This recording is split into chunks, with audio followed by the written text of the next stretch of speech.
পূর্বপুরুষকে আমরা স্মরণ করি। হিন্দুরা আমরা গঙ্গায় গিয়ে, নদীতে গিয়ে জল দিই, তর্পণ করি, এগুলো সব করব, এটা বিশেষ নৈমিত্তিক কর্ম করলাম। আবার যদি কোনো কিছু ভুল করে থাকি তাহলে প্রায়শ্চিত্তও করলাম। প্রায়শ্চিত্ত মানে কি? মনটাকে শুদ্ধ করবার জন্যে সারাদিন জপ করলাম, কিংবা মৌন অবলম্বন করলাম, কিংবা বললাম এত লোককে দান করব, এইগুলো সব করলাম, এটা হচ্ছে প্রায়শ্চিত্ত। আমি ওই ভুলটা করে ফেলেছি, তার জন্য এরকম করে সব কর্মগুলো। তা নিত্য নৈমিত্তিক প্রায়শ্চিত্ত এগুলো সব করছি কর্ম। আরেকটা কর্ম কি, যে কায়িক, বাচিক, মানসিক কর্ম আছে। সুতরাং এই তিনটে কর্ম মনে রাখতে। কর্মটা এমন একটা জিনিস, এই শঙ্করাচার্য বললেন যে জ্ঞান কর্ম সমুচ্চয় অসম্ভব। তিনি বললেন যে জ্ঞান আর কর্মের সমুচ্চয় কখনো হয় না, একসঙ্গে যায় না। তো আমরা খুব নিশ্চিন্ত, আমরা বাবা জ্ঞানের লোক, কর্ম করব না, কিন্তু তা তো হয় না। উনি যে কর্মের কথা বললেন সেটা হচ্ছে যাগ যজ্ঞ করতাম। কেন যাগ যজ্ঞ করতাম? আমাদের এই হয়তো পুত্রের জন্যে যজ্ঞ করছি, স্বর্গে যাব বলে যজ্ঞ করছি, এসব। উনি বলছেন ওইগুলো নয়। তাহলে কোনটা করতে বলছেন? সমস্ত কর্ম যেটাই করছি তার ফলটার সঙ্গে আমি যুক্ত থাকছি না। তাতে কি হলো? আমার সমস্ত, আমার বুদ্ধি দিয়ে, শক্তি দিয়ে, বিচার দিয়ে কর্মটা করলাম, কিন্তু অহংকারটার থেকে সেটা আলাদা করলাম। ওইটাই উনি বলছেন কুর্বন্নে বেহ কর্মাণি। শুধু ওটার থেকে ওই কর্মের ফলটা তুমি নিও না। গীতাতেও সেইভাবে বোঝাচ্ছে যে তুমি ওইটি করতে যেও না, তাহলেই তুমি মুক্ত হয়ে যাবে। এখানেতে না কর্ম লিপ্যতে না রে, এটা কার জন্য বলা হচ্ছে? যারা মুক্তির ইচ্ছা করছেন।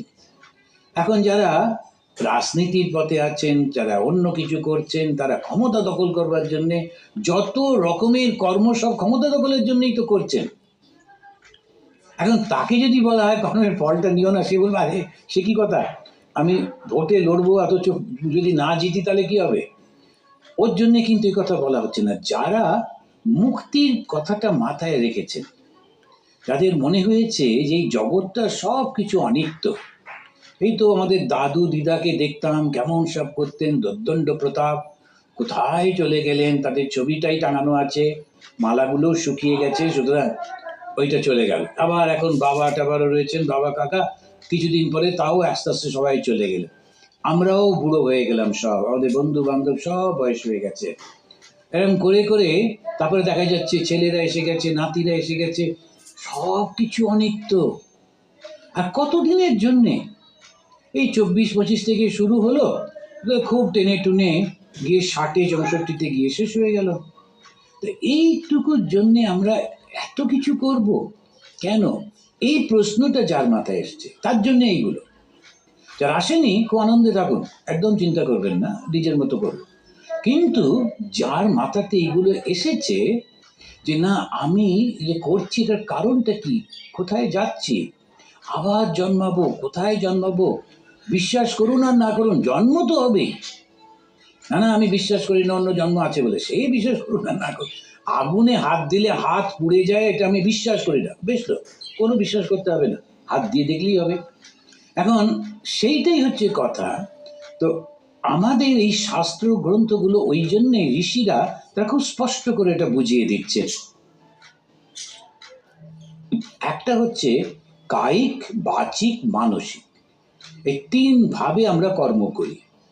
চুপ করে বসে বসে নানান রকমের মিথ্যা কথা শুধু নানান সবার মাথাতে ঢুকিয়ে দিচ্ছি, আমি কিছু করিনি, আমি শুধু এইটুকু, ওটাও কিন্তু কর্ম, দারুণ পাপ কর্ম। এই যে মিথ্যা, যে মিথ্যাটাই তো পাপ, মিথ্যাটাই তো অন্যায়। আর সেই মিথ্যাটা যখন আমি আমার প্রফেশনের মধ্যেই মিথ্যাটাকেই প্রচার করছি, এ করছি, তখন কিন্তু পাপ হচ্ছে। তো পাপ হচ্ছে না তা নয়, পাপটা কিন্তু হচ্ছে, আর সেই পাপের ফল ভোগ করতেই হবে। সেই জন্য আমি মুখে কিছু বলছি না, হাত পায়ে কিছু করছি না, ওই শুধু একটা সুইচ টিপে দিচ্ছি আর মিথ্যা কথা এদিক ওদিক ছড়িয়ে দিচ্ছি। কায়িক, বাচিক, মানসিক, মনে মনেও যদি আমি অন্যের ক্ষতি করবার চেষ্টা করি, সেটাও কিন্তু মনে রাখতে হবে যে আমাদের কর্মের মধ্যে পড়ছে। তাহলে কায়িক শরীরের জন্যে শরীর দিয়ে, বাচিক বাক্য দিয়ে কাউকে আঘাত করব না, কষ্ট দেব না, মানসিক মনেও চিন্তা করব না, ওই হচ্ছে তপস্যা, ওই হচ্ছে সাধনা। এটা অত সোজা জিনিস না।